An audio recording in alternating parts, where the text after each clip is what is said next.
Hello and welcome to the Global Discovery Series sponsored by Penn Alumni Travel and Education.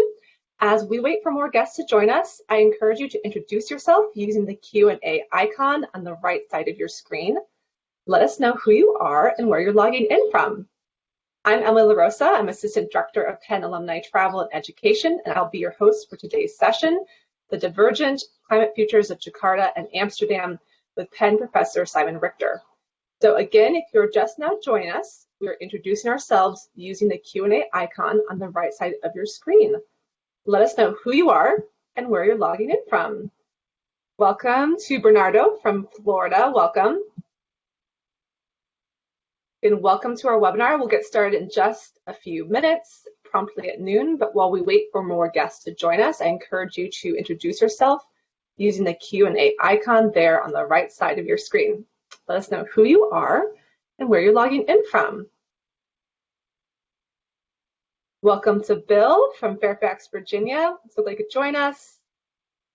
Welcome to Kirsty also from Virginia, and Joel in California. Good morning to you. Welcome.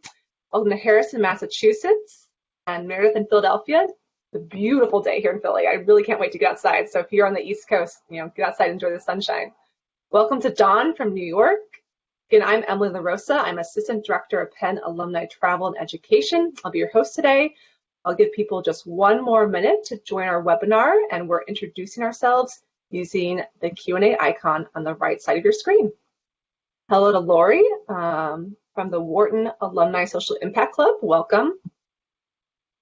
Welcome to Linda from Princeton, New Jersey. Leslie from Tennessee. Oh, Erica from Northern California, good morning to you. Trying to see really quickly if we have anyone overseas or from a different country, just very quickly. Perhaps not, but if you're just joining us, go ahead and introduce yourself using the Q&A icon. And since it is 12:01, we'll go ahead and get started. Again, welcome to our Global Discovery Series sponsored by Penn Alumni Travel and Education. If you're just now joining us, please introduce yourself using the Q&A icon on the right side of your screen.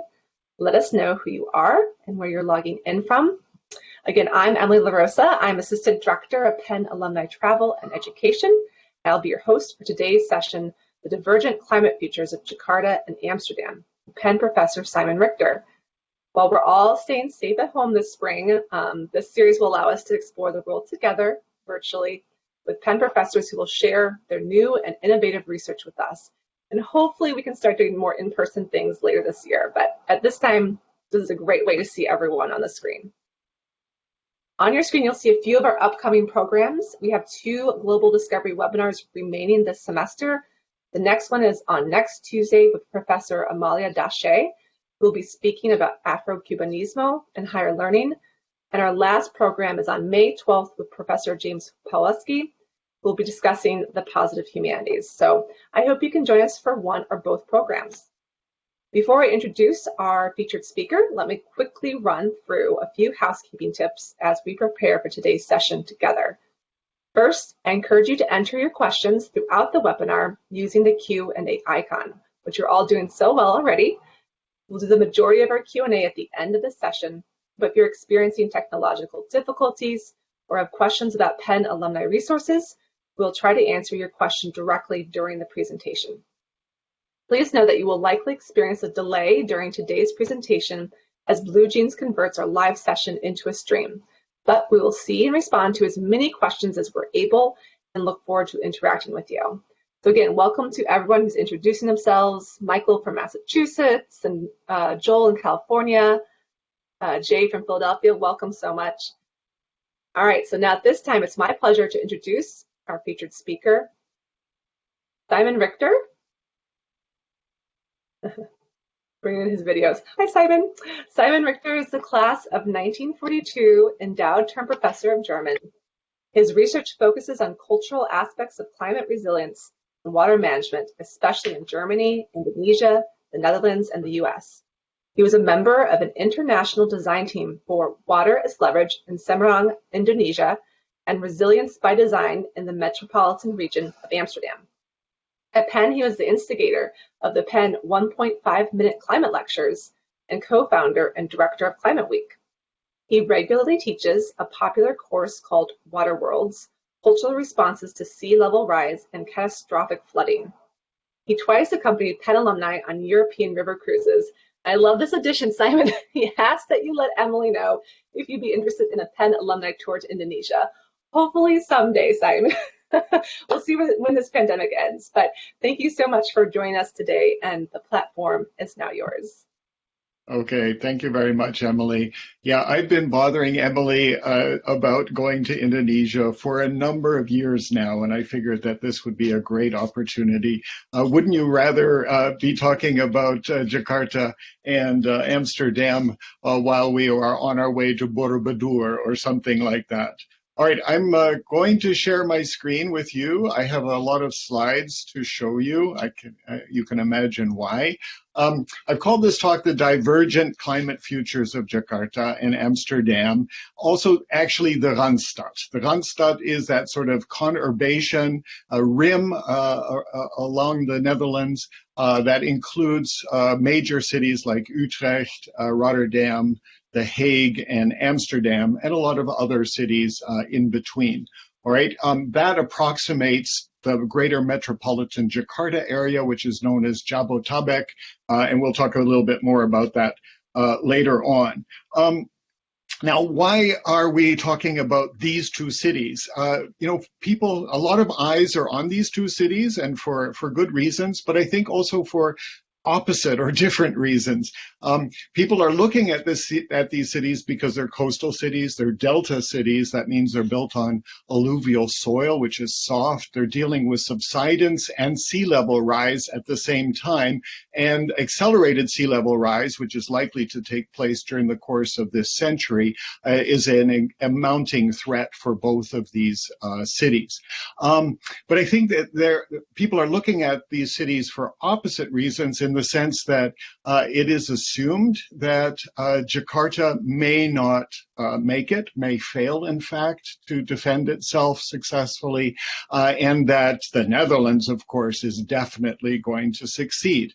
I want to examine with you these two propositions. Now, talking about sea level rise in connection with cities, actually, you know what? I should have gone to presentation mode, so I'm going to do that right now. That's better. Talking about sea level rise in connection with coastal cities is sensitive. City planners don't necessarily really want to talk about this. Governments don't. There's all kinds of forms of denialism, delayism, and so on. Therefore, it is sometimes also difficult to get hold of good, solid, accurate information. This last week, I've been talking to as many people as I can in Jakarta and in the Netherlands in order to have really up-to-date information. I want to thank all of these people. I can't do so by name, but I want to thank them for their contributions. These are people, who are in the National City Planning Office or the Planning Office in Public Works and so on, or they're working with architectural or city planning firms and so on. This is sensitive stuff, and the opinions that you'll hear today, they're mine. These are not from these people, and perhaps some of the things that I say will be reason for us to have some conversation during the Q&A about these things. All right, let's get started. Jakarta and Amsterdam are not only cities, coastal cities, that are facing similar challenges, they also have a shared history. That history includes 350 years of colonialism. The Dutch were there for a very long time. That means, too, that the water infrastructure that Indonesia inherited after independence was in many ways already in place, fundamentally in place and committed before independence. It's taking the Netherlands a long time to confront its role in this colonial past. It was just about a year ago that a first ever apology was issued, not by the government, but by the king. You can see that he was in Jakarta with President Jokowi just days before the world locked down because of COVID-19. That was a very important moment. Indonesia, on the other hand, has, I think, faced and dealt with its colonial past and repaired its relations with the Netherlands, or set up good relations with the Netherlands in a quite solid way. And in fact, over the last 10, 15 years, Indonesia and the Netherlands have partnered on a lot of projects in Jakarta and elsewhere related to their water challenges. Okay, here's some comparisons. We're talking here Indonesia and the Netherlands and Jakarta and Amsterdam. Look, this is part of the deal. There are a lot of asymmetries here, that kind of, let's say, reorganize the relationship. The Netherlands is a small country with a very small population. Indonesia is the fourth most populous country in the world.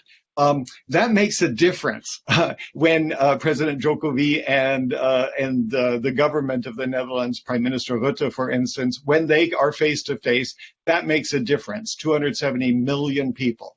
Jakarta has 11 million in Jakarta proper, and 31 million in that greater metropolitan area known as Jabotabek. Amsterdam, by contrast, is only 1,500,000, and the metro region is 2.5 million, but the Randstad has 8 million. Still significantly smaller than Jakarta or Jabotabek. In terms of area, the Randstad is about almost twice as large, meaning, of course, that in Jakarta, density is far greater than the density that is already significant for the European Union is in Amsterdam. GDP, you can see there the difference. The GDP in Indonesia is growing.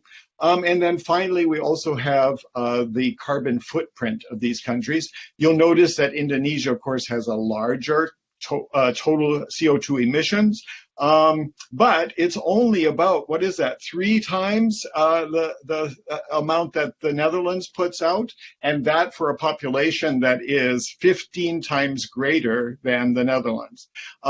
Per capita, you can also see the significant difference between the Netherlands and Indonesia. All right. Now, what keeps conscientious city planners up at night? This is an infographic from Deltaris, which is a water institute, the premier water research institute in the Netherlands. And you will see that off to the left, not too far from the coast of the Netherlands, surprisingly, there's Antarctica. Antarctica is what keeps city planners up at night because there is reason to fear that Antarctica is becoming unstable, that trigger points are coming into view and may be passed, and that will contribute to accelerated sea level rise. So not the sea level rise that we're talking about, which is, let's say incremental, but all of a sudden it will go a lot faster. Now, in both Indonesia and the Netherlands, the tendency is to say 85 centimeters, 1 meter by the end of the century. That is the rosiest of pictures you can imagine. And even the research or the reports of the conservative IPCC don't bear that out. I mean, the IPCC puts out, worst case scenarios, which also need to be taken into consideration. I don't really think we have time to talk about sea level rise, but this is my rule of thumb. I'm going to follow the suggestion of Michael Oppenheimer, who is a professor at Princeton University and a lead writer for the IPCC. That's the International Intergovernmental Panel on Climate Change. And this is an article from 2019, which appeared in a volume edited by Stefan Rahmstorf from the Potsdam Institute for Climate Impact Research. This is one of the world's premier research centers for climate change. And he says, as you can see there, our findings support the use of scenarios of 21st century global total sea level rise exceeding 2 meters for planning purposes. This is the rule I'm following. Beyond 2100, uncertainty and projected sea level rise increase rapidly. Of course, at 2100, sea level rise doesn't stop. In fact, it likely escalates. Okay, we're going to get oriented by taking a look at 4 claims that you will probably have encountered reading the newspaper or watching things online. The first is this. It's from an article that Michael Kimmelman published in late 2019. Kimmelman is the architecture reporter for the New York Times. And he said, Jakarta is sinking so fast it could end up underwater. He gave Jakarta 10 years. It was based on a lot of research. It had to do with talking to Indonesian as well as Dutch officials, looking at the science, looking at the story about subsidence, which I'll tell you more about shortly, and realizing it doesn't look good for Jakarta. All right, so you've got a child there who's walking on a seawall. That seawall, think of New Orleans. It doesn't look too strong. And you've got area in front there, like an abandoned mosque, that simply is now underwater. All right, or in the water. Claim number 2. The Dutch have solutions to rising seas. The world is watching. This is also an article by Michael Kimmelman. And so you could say that these two are quite opposite, right? Jakarta, oh my gosh, only 10 years. It's sinking. The Dutch, oh, look at that. They have solutions not only for themselves, and we're looking here at Rotterdam, the beautiful city of Rotterdam, but they have solutions for others. And you're probably familiar with this. What happens when there's a hurricane? You find these headlines all over. The Dutch have advice on how Houston can plan for future flooding events. I love this one. Holland has solved this problem. Why can't the U.S.? So every hurricane that hits the United States is free advertising for the Dutch water sector, and they love that, and they know it, and it fits in very well into something that they call internally. So this is not, it's always in Dutch, this stuff, so not for consumption outside of the Netherlands. In the Internationale Waterambitie, that translates into the international water ambition, and it involves, you'll notice that we're looking at a picture not of the Amsterdam, but a picture of New York, right? Why? Well, that's because the Dutch were all over rebuild by design. It was an idea that came from Henk Ovink, who is their special envoy for water affairs. At any rate, there are all the goals of the international water ambition, and the last one is also significant. The others are very significant, but the last one is also significant, to increase the profitability of the Dutch water sector. So exporting water technology, water know-how expertise, that's an important factor for the Netherlands. And, what bring in the Dutch, as they say in those headlines. The fact of the matter is the Dutch are all over the United States. Anywhere there's a coastal city that is dealing with the challenges of rising sea level and subsidence, whether it's Boston, New York, Norfolk, or Miami, or New Orleans, or Houston, or San Diego, or the Bay Area, believe me, the Dutch are already there. Okay, here's claim number 3. This is in Dutch, de veiligste delta ter wereld. This is what the Dutch believe. They believe that they live in the safest delta in the world. And we'll examine that claim too. All right. And finally, claim 4, you probably have seen this. You have heard that Indonesia is planning to move its capital city from Jakarta to Kalimantan. And the question is that a radical plan to save the fastest sinking city in the world? Often people seem to project their ideas onto that situation, or that simple statement that the capital city is moving. And assume, wow, Indonesia is so progressive. They see what's coming, and they are doing what it takes. They're retreating, to use the technical term. All right.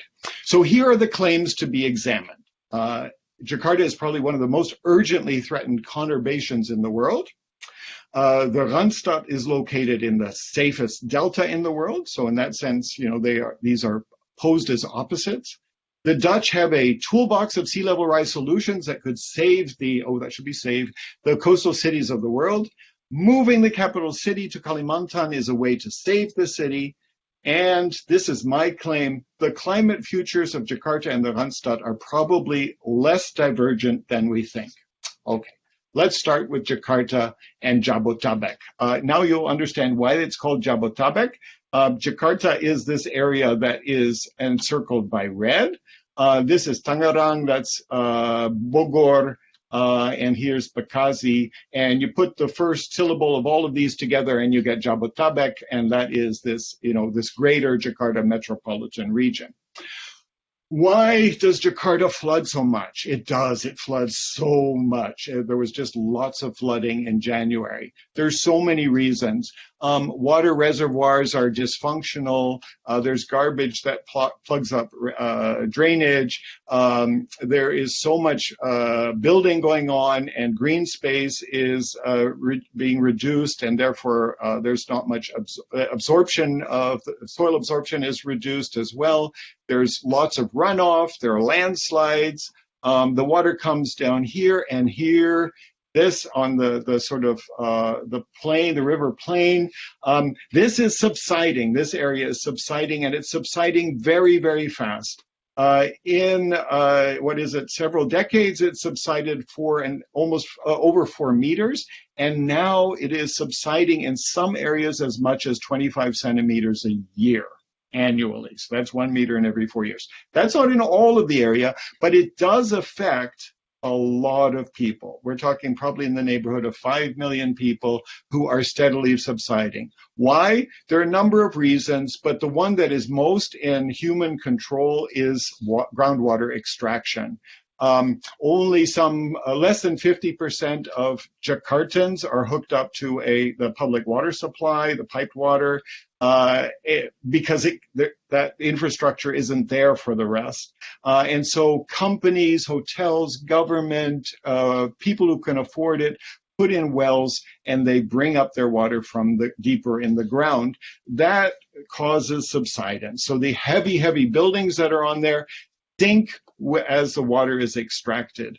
And so much of Jakarta is already below sea level, and much more will become below sea level.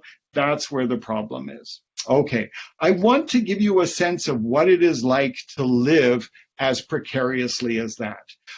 We're talking about a lot of poor people often who live very precariously. Let me show you a 1-minute clip of a Dutch TV show done by a very, very fine photographer, just to give you an idea of what that is like.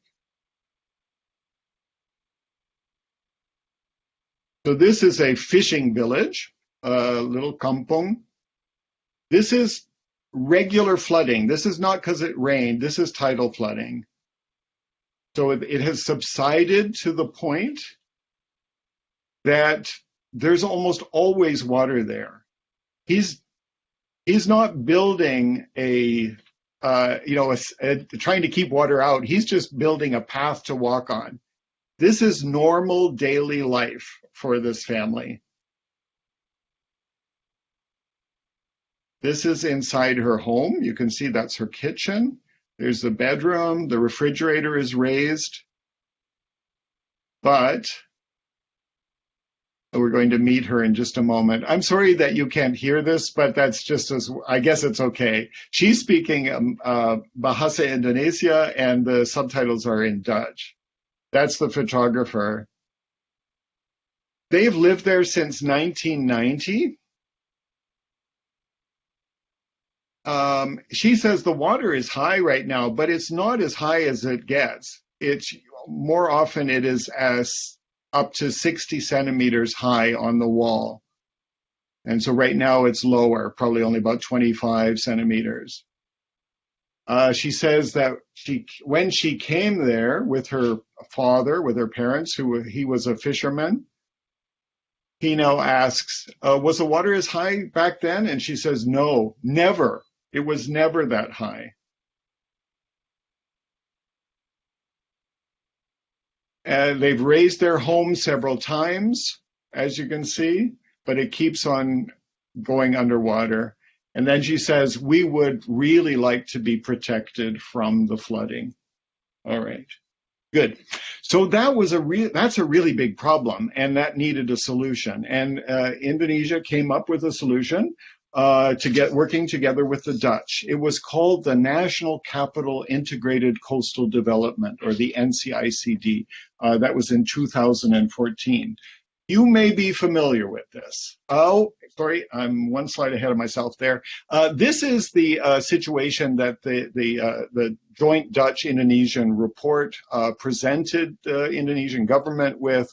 Said, you've got three options, right? You can let the water inundate Indonesia or Jakarta, and then you will lose this entire area. And this is densely populated.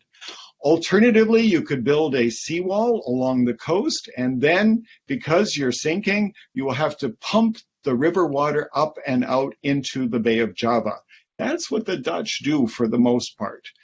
Alternatively, you could build an offshore seawall. You'd need that pump as well, but look, you would create this huge waduk, this huge retention basin, and just think about it. You could use that for fresh water. All right, what happened to this plan? It looked like this, the Great Garuda Seawall. This is a classic Dutch solution. The Dutch like to approach a problem or a challenge and find in it opportunities to solve other problems at the same time, and thus make it very attractive. So what are the challenges and problems that they face? And took care of? For one thing, this seawall would protect all of Jakarta. On it would be a toll road as well as light rail, for instance. You would create these freshwater basins, and that could be used for provisioning fresh water to the city. And you would create all of this land. This would all be man-made land, and you could develop on it. And all of that development would pay for itself. And so you could do this entire project sort of on $40 billion. You could do it on the cheap, relatively speaking. It sounded very promising. People were excited about it. It gave, Jakarta got a lot of prestige from this. It circulated all over on the internet.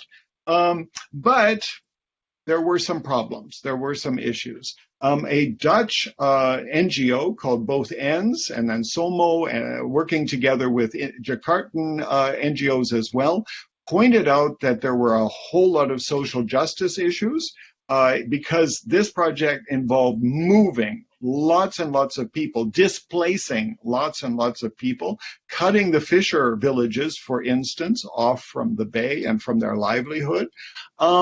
It also had really terrible environmental problems because the 13 rivers in Jakarta that flow into the bay, all of them carry huge loads of pollution. And there was a justified concern that those retention basins, those huge lakes in front of the city, would in fact become toxic, and that and therefore not usable for drinking water, and the situation would become intolerable.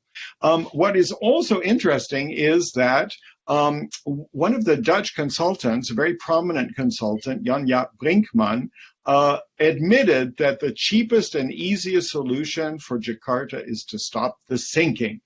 You do that, everything slows down immensely, and then you don't have to close the Jakarta Bay. That's the challenge, though. All right, so what happened? Very shortly after the government announced that the Great Garuda had been canceled, and that they would proceed with what were called minimalist mitigation alternatives. I'll get to that. In fact, it wasn't really canceled, but it was stripped down. So here you see it. This was issued in 2019. It was stripped down in the sense that those islands, these islands already exist. Those other islands would not be built. They had to overcome the suspicion that this was just a scam for developers to make more money. And there had to be openings for the fishermen to get out into the bay. In fact, those openings are probably there just to be closed. Should this wall get built? And that's a big question as well, because subsidence is going to continue and sea level rise will accelerate. And so if it is built, those would be closed in due course. All right. There were high expectations for Jakarta's seawall in South Korea because the Dutch had to let South Korea in on the deal. So there was a tri-party memo of understanding. South Korea had just built a seawall that is 33 kilometers long, which is just 1 kilometer longer than the famous Afsluitdijk in the Netherlands. However, more interesting for us right now is to think about the protection along the coast. The NCICD, the revised NCICD, this is phase B and phase C. Phase A is to protect the coast. So how is that going? This is the profile of the dikes that they're building, these levees. And so, this looks pretty solid. You've got a 4.5 meter base up here so that you can build on top of it, because as long as it subsides, you have to add 20 to 30 centimeters every year. So you have to keep on going up. But as you can see, this takes up a lot of space. And along the coast, it looks like this. In other places, it's also differently very, very dense. So how are you going to build something like that there? You don't have the space to do it. So the way that it's being built is right in front of the coast. So there's still land reclamation going on, but it's going on in front of the coast, effectively cutting those people off from the water. So it is still a pretty drastic intervention.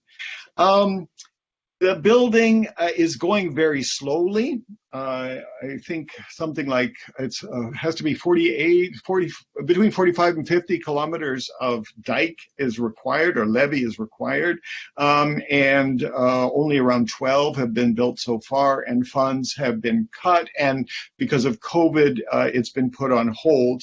In 2019, there was, in fact, a dike break, so that also didn't look too promising. Okay. A few words about the moving of the capital city. It's supposed to move from Jakarta to Kalimantan. Kalimantan is the geographical center of Indonesia, so that has some symbolic value, as would the idea of leaving Jakarta, this old colonial city formerly known as Batavia, and starting anew with a lot of ambition and a lot of hope and so on. There was a design contest. It was won by a young architect and city planner by the name of Sibarani. His company is called Urban Plus. Has a very symbolic sort of scheme. It was a very brief competition. There were a lot of submissions, over 200. His was the winner. This is a plan for around 56,000 people. He was given a brief saying, well, it could be between 9,000 and 1,500 people. It's uncertain how many folks are going to live in this new capital city. You'll see that it is close to water. As far as I know, it needed to be resited because they hadn't really taken sea level rise into account, so they moved it up somewhat to higher ground. There are a lot of issues here. Have to do with the orang-utan, with palm oil plantations, with indigenous people, indigenous groups who live there. also, it's an extraction landscape. There's mining that goes on there, as well as fossil fuel extraction. And there's also a question about fresh water availability. Will there be sufficient for this? Lots of issues there. I attended a webinar with Sibarani, but we were told we could not share the information that we heard. So I'm unable to say anything more about it. The big question is, oh no, hang on, I guess I'll do that question first. So the big question is, will moving to Kalimantan save Jakarta? How many people live in Jakarta? In Jabodetabek, over 30 million. How many are going to live in the new capital city? Not that many, just a fraction. It's the government that's moving, and people who can afford to and want and need influence and so on. So this is not the salvation of Jakarta. Interesting, in the last few days, there was a design competition for the president or the state palace. And look at that, the Garuda reappears here. This was apparently the favorite, but architects were outraged by this design. And in the meantime, President Joko Widodo has indicated that it's still not settled. So backing off slightly from this design for the palace. All right, on to the Netherlands and to the Randstad, so that we can wrap this up in time for some questions. All right, you've seen this map, or perhaps you've seen this map. I hope you have. This is the Afsluitdijk right here. There are water defenses here too, which I'll show you momentarily. These are new polders. These were started, I think, in the 70s, if I'm not mistaken, and now it's the 13th province, a new province in the Netherlands. All right. So perhaps you've seen this before. What happens if you take the water defenses away? Well, much of the Randstad, in fact, all of the Randstad is in the water. Utrecht is here on the water. Amsterdam is in the water. Rotterdam's in the water. The Hague's in the water. They're all underwater here. These are the dunes that protect the coastline. But at any rate, this is serious, right? So 26% of the Netherlands is below sea level. Accelerated sea level is going to change things. It's a big challenge. At some points of the Netherlands, it's 7 meters below sea level. Very, very deep. All right. This is the Afsluitdijk. This is the famous Eastern Scheldt storm surge barrier, famous also for being open, so allowing water to flow through and remain brackish on the other side, which is good for habitat. And it only closes when waters rise with a storm surge. This is the Maasland storm surge barrier. This protects the city of Rotterdam and the harbor. That is usually also open and only closes when necessary. Both of these are just absolute marvels. Okay, so the Dutch felt like they were very, very safe. But some climate scientists were worried that complacency was getting in the way of solid planning. And so very, very quietly at Deltares, someone by the name of Marjolein Haasnoot, got together a bunch of researchers from different disciplines, all at Deltares, and they did a hackathon. And the question they put to themselves was, what happens if sea level rise accelerates? And then they published their results very quietly in Dutch on the internet, graced with a family photograph. These are Marjolein's sons. And I think it's kind of interesting, right? This is almost looks like a sand dike that they built, and they're peering over in concern at this territory, that seems to be submerging. All right. I can't go into this thing in detail, but these diagrams, that she commissioned, these illustrations, have played a huge role in the public debate that follows. Her hackathon said, look, there are 3 options for us. One is we build a fortress around the Netherlands and we pump out that river water and keep the Netherlands dry in that way. The other option was, look, we just protect the polders, but we keep the rivers open so they can flow directly into the sea, and that's the way that we'll keep ourselves dry. The Netherlands currently does a sort of mixture of both of these things, partially open, like at the storm surge barriers, partially closed, where they have to pump directly into the sea. Or you can raise the cities or protect the cities and inundate the polders and withdraw. Interesting is that here, Deutschland, only in this picture, Deutschland, that is to say Germany, appears in the picture. Okay, let's compare these three to the Indonesian options that we saw. We have inundation here, and so that corresponds to 3. We also have seawall, that would correspond to this as well as to this in a certain sense. But interestingly enough, that coastal seawall option was missing from the Deltaris hackathon. It didn't take long before people from the water sector said, hey, we can do that. We can protect the Netherlands much more aggressively and in an interesting way with something that we're going to call save arts or advance.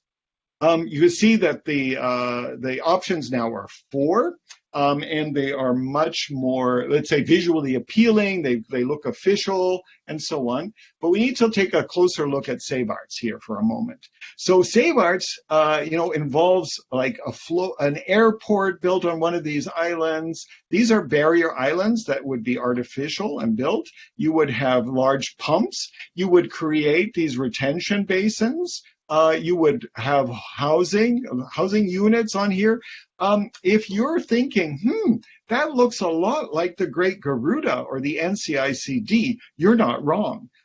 This is the entirety of the Dutch coast. These are the dunes.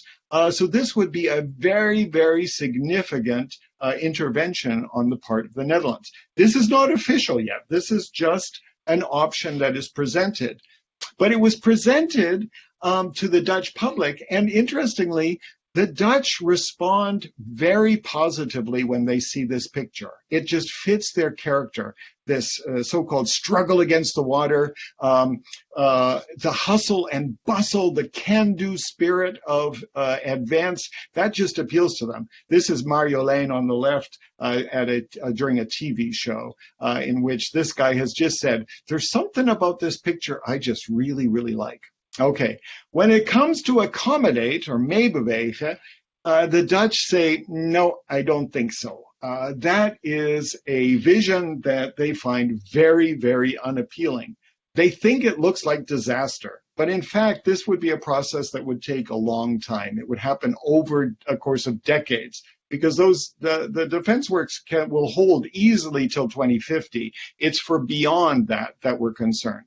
Here's an expression of how the Dutch feel about anything that is open. They don't like protect open, and they don't like meebewegen, accommodate.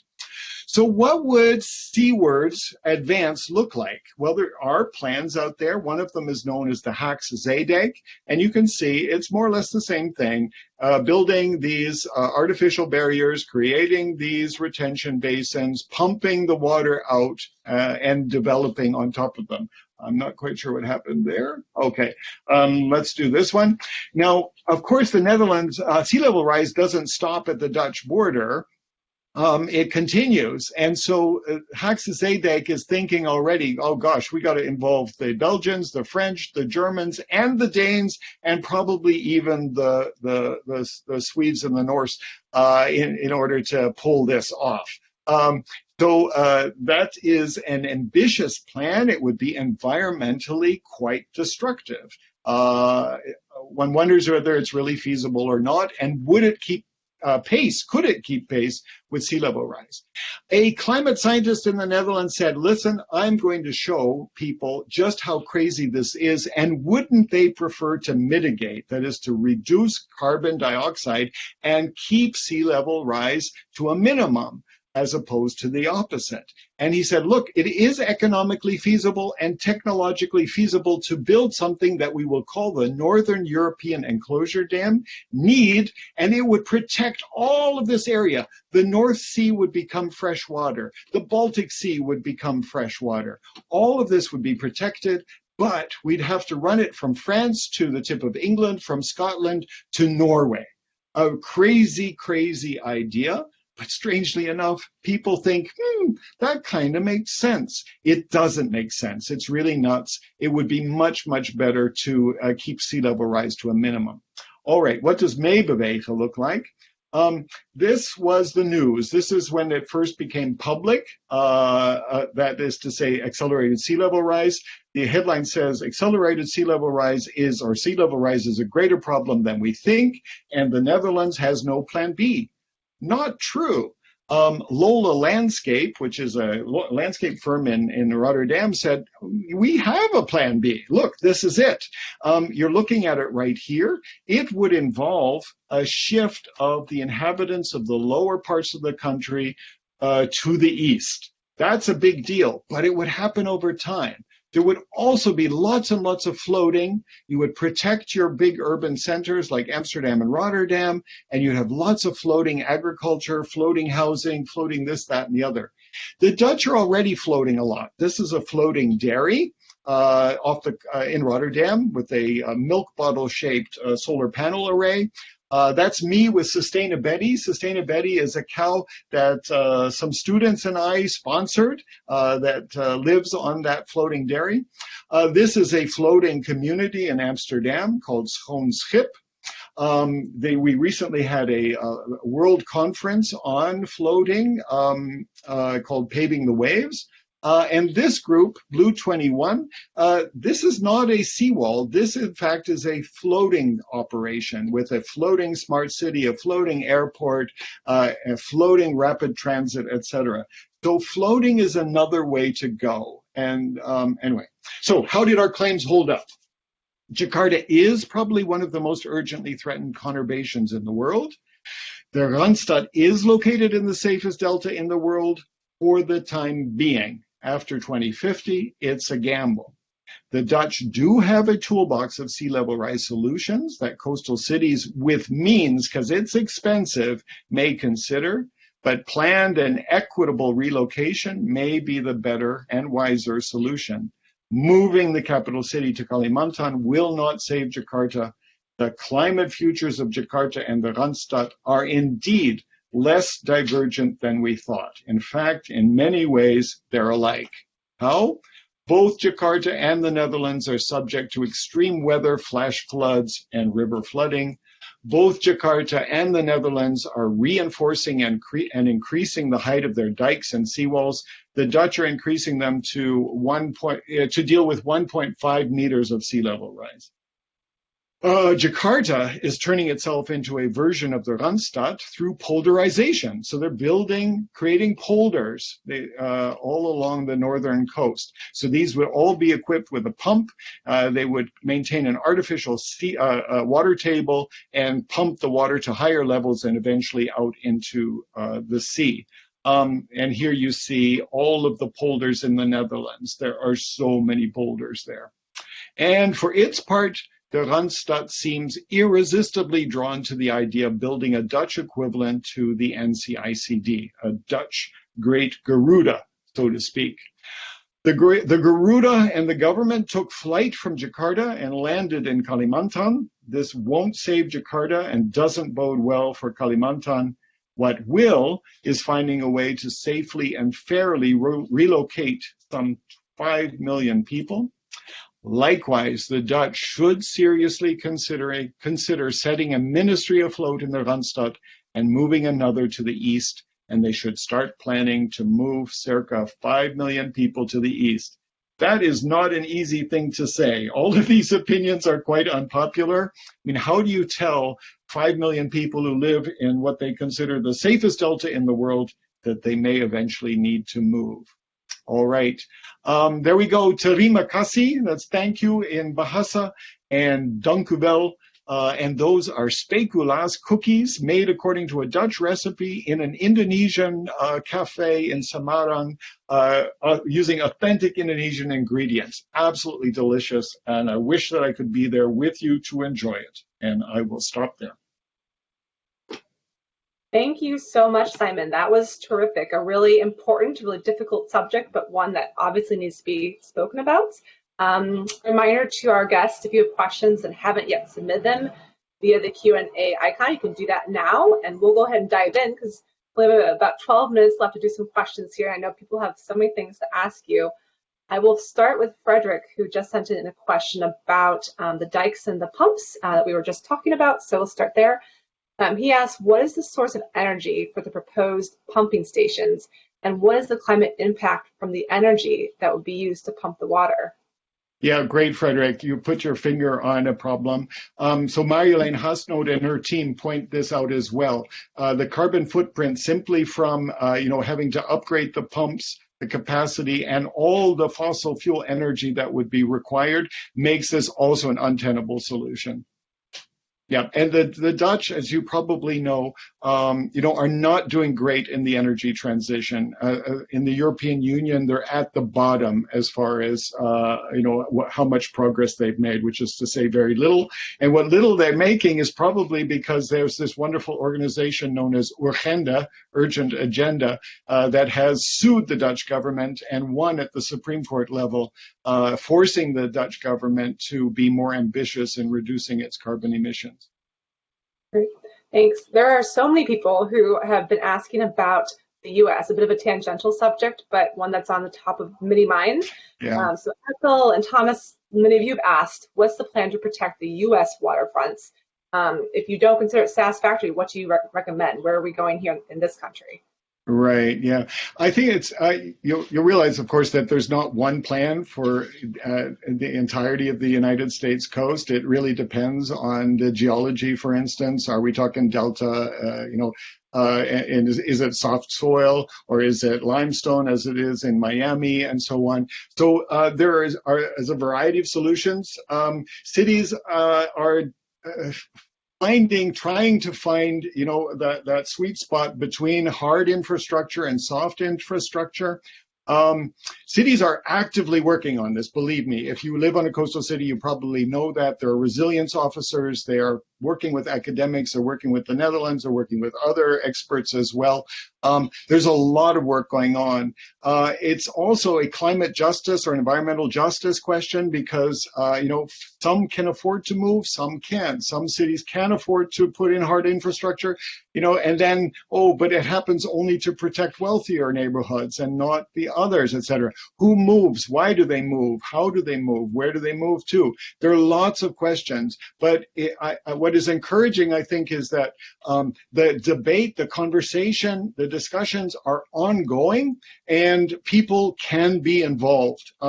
And as I meet more and more experts, or folks working in these cities, I'm really impressed with their integrity, with their knowledge, with their openness, with the fact that they're not denying that sea level rise is happening and that it's accelerating. So that's actually quite encouraging. It's going to test us, but these tests really also can be good for a city, for a country, insofar as it brings things into focus and forces parties to collaborate. Harris also asks on this topic, are there any U.S. cities that you think are doing a good job of responding to rising sea levels? Do any come to mind? Sure. You can look at a lot of them. Boston has a really good plan, so look at Boston, you'll find that readily. In New York, there's very, very interesting work going on, started with Rebuild by Design, but New York is a complicated city. There's just wonderful, let's say, contributors to this conversation at all levels, also also among communities and so on. There's a book by Ashley Dawson called Extreme Cities, has a lot of great information about New York. On the Netherlands and Indonesia, I don't think he's too solid because he didn't go there, but he does know New York. New Orleans is doing very, very interesting stuff, and they've got Louisiana has a good source of money. They're using the money from BP, from that oil spill. They're using that in order to strengthen their coastal resilience. So interesting projects going on there as well. And we could go around the coast. There are lots of places that are doing interesting work. Thanks so much. Going back to the topics of racial and social justice and the politics of all of this, Tim asked, well, first he says the cookies look fantastic. Could you discuss in further detail some of the political ramifications of mass relocation? Yeah. Oh, gosh. I think the important thing when people hear, look, there are folks that need to move now. That's true in some cases, and their, equity is a really important consideration, as is, trying to keep communities intact, not just seeing it as a technical problem or as a financial problem, but trying to figure out how can we do this in a way that actually sort of improves their lives, allows certain things to continue about their community and so on. That's important. But I think for many cities, what we're looking at is long term, right? It's not going to happen in the next decade or so for most cities. It's something that we can begin to plan now. That's the deal in the Netherlands, what I'm so interested in, because there's this kind of knee-jerk, intuitive sense that building that wall is the right thing to do. Folks don't want to think about moving. But it would make sense to start building up the infrastructure, developing plans for the East, even thinking about a transboundary region. This is a hobby horse of mine. Thinking about a transboundary region with Germany and with Belgium.